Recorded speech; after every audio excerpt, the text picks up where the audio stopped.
regterkant met die silwer wit blaar.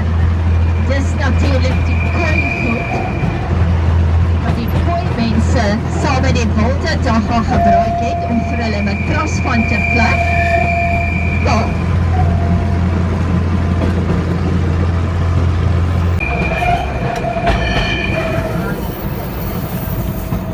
Julle kan sien die pragtige suikerbos proteas en dan ook die helder geel-groen bosse.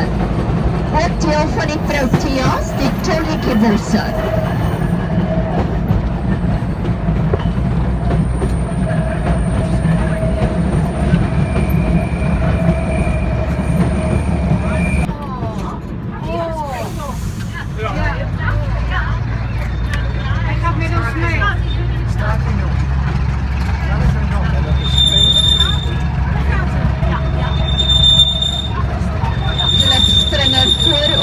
Hy gaan af na die linkerkant toe.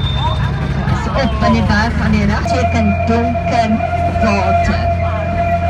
En die kleur is as gevolg van die chemikalie tannin, wat in die wortels van die bome en die pynbos is.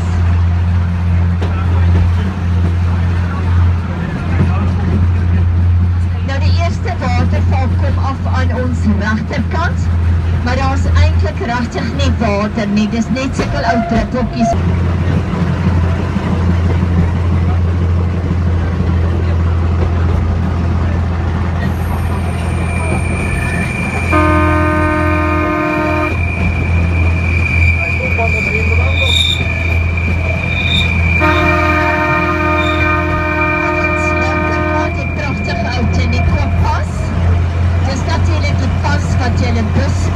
Om julle aan die ander kant by Harold op te tel.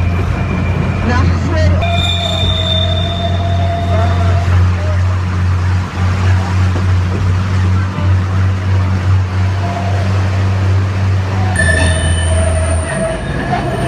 en die hart van die ou Tennequa berge.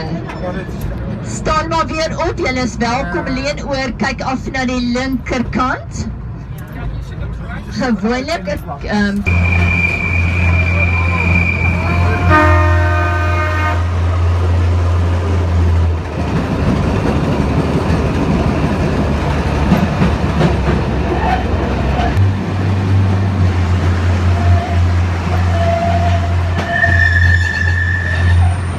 Kranoppas is in 1814 gebou en ons oor hierdie ou Tennequa berg getrek het. Daar is nie 'n pad nie, so moenie soek vir een nie, volg net die bidklippe. Alhoewel die Kranoppas net 10 kilometer lang is, het dit vir hulle 3 dae met die osewaans oor hierdie ou Tennequa berge geneem. Graan op die Kranoppas met die bidklippe, 23. Montetjie Pas, die grondpad 16 grade, ou Tennequa Pas 6 grade en die vierde pas is die spoorlyn 3 grade. Nou aan die begin van die Montetjie Pas is daar so 'n wit huisie. Dis natuurlik die Tom